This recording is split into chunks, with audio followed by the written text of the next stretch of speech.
All right, what's up, everyone, and welcome to another random episode right here on Stay and Play. And today we will be covering the PS5 Pro. Why all the hate? Why is everyone going crazy? What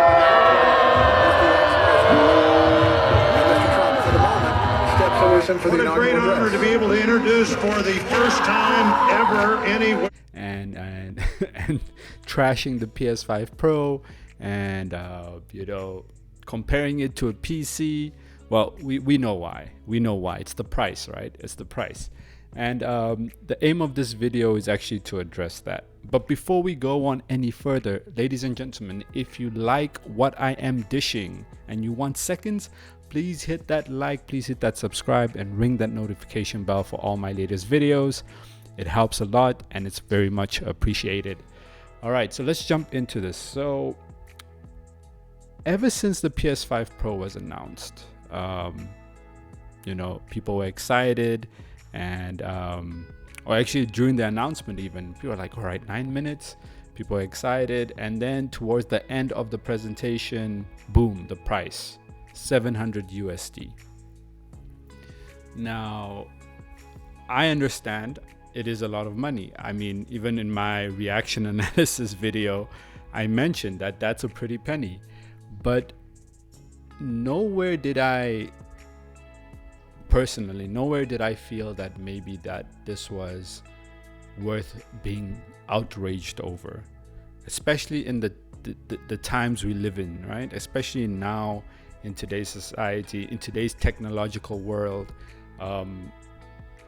It didn't get me to the point of boiling fever. I hate Sony, what are they doing?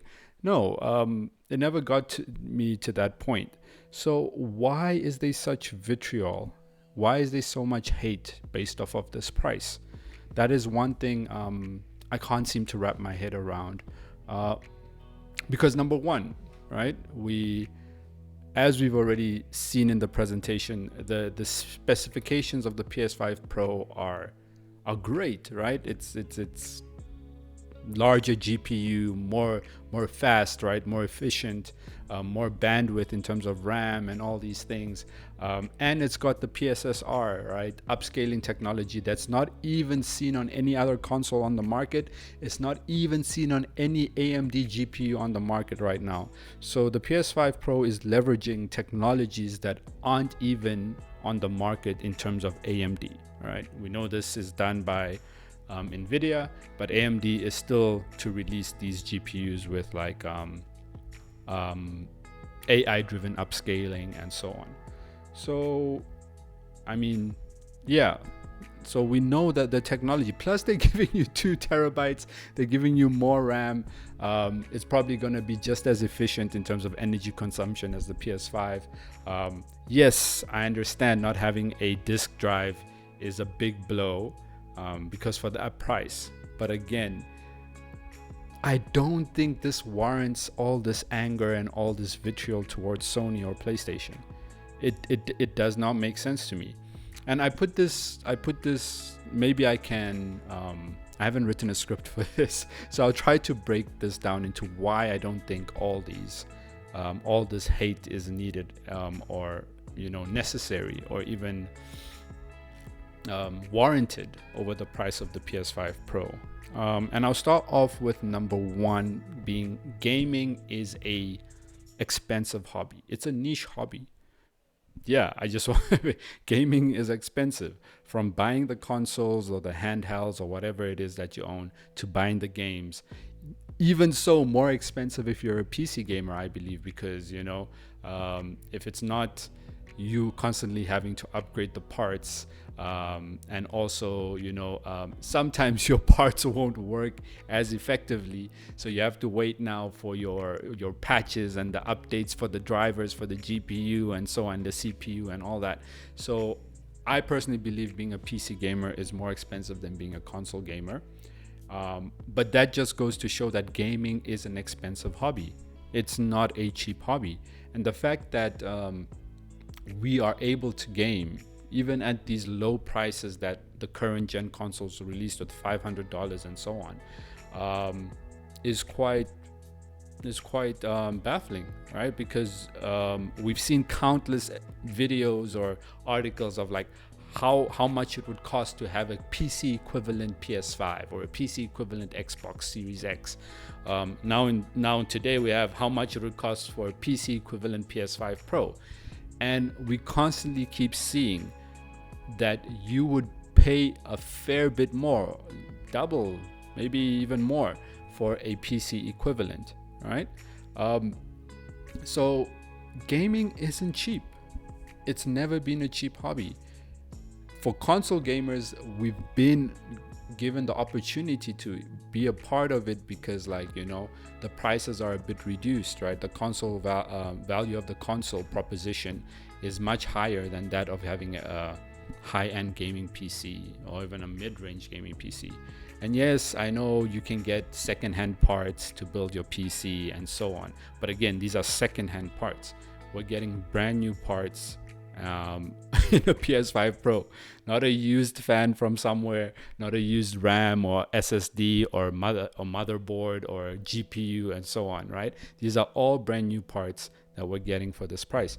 So that's the first thing I wanted to get out of the way, that gaming is an expensive hobby. And if you're a gamer and you don't understand that, then I don't know, maybe money isn't an issue for you in that sense.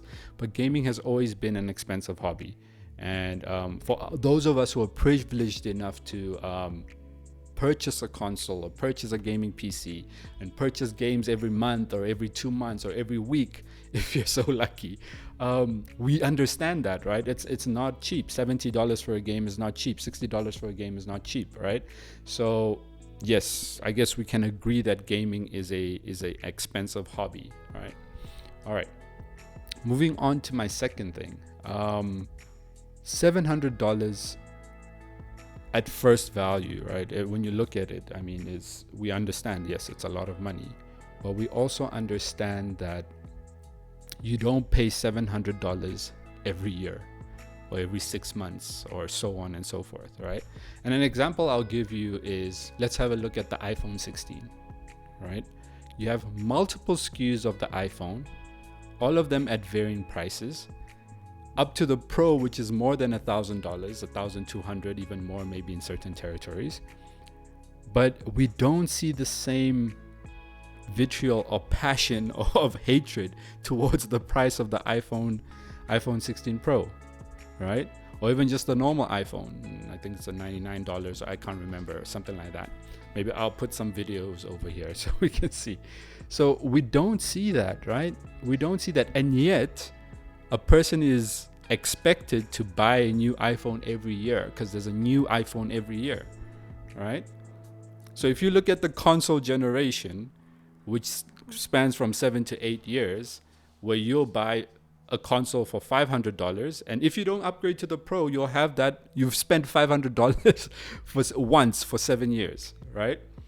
Whereas with an iPhone, if you're keeping up to date, you're buying $1,200, $1,200 for 7 years, if we're comparing it in terms of like the lifespan of a console generation. So in 7 years, you'll drop close to $8,000 plus for the latest iPhone. Whereas with the PS5, if you get the PS5 Pro, then you're looking at having spent what, $1,200. So I don't see the logic. I don't see why the PS5 Pro is getting this hate over the price, right? Technology is expensive.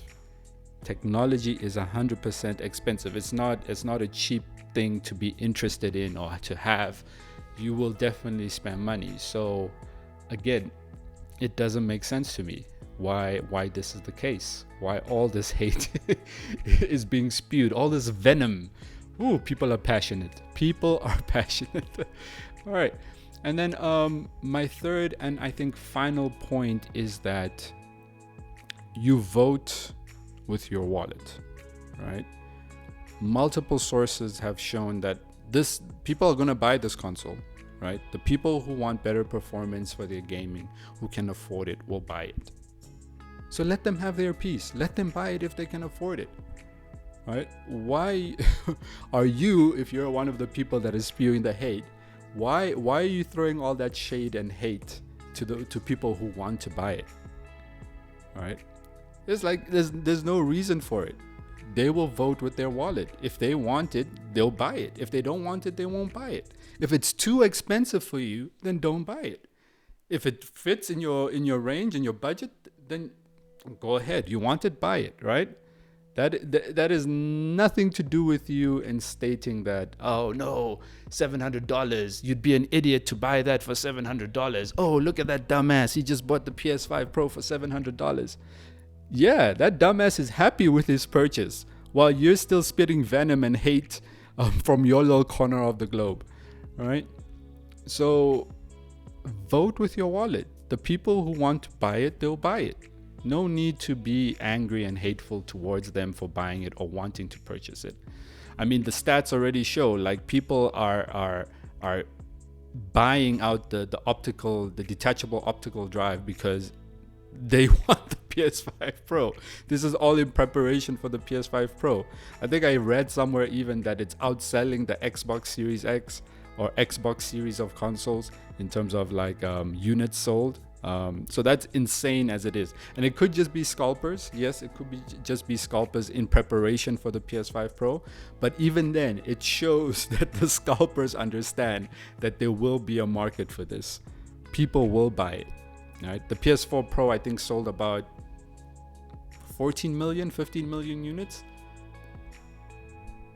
That I feel that would be the same for the PS5 Pro. The people who bought the PS5 Pro are the same people who are going to buy the the PS4 Pro are the same people who are going to buy the PS5 Pro. All right?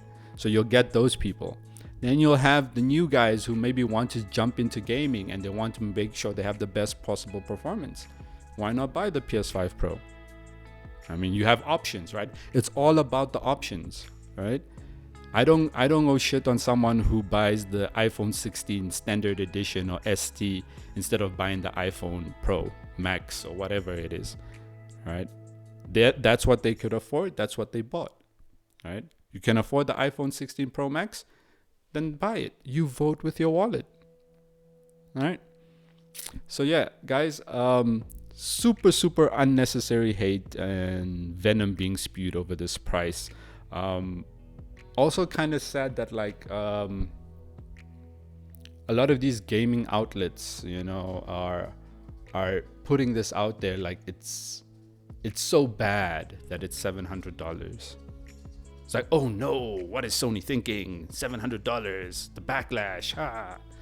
I think it's very unwarranted. I understand it's a public platform and you can voice your opinion.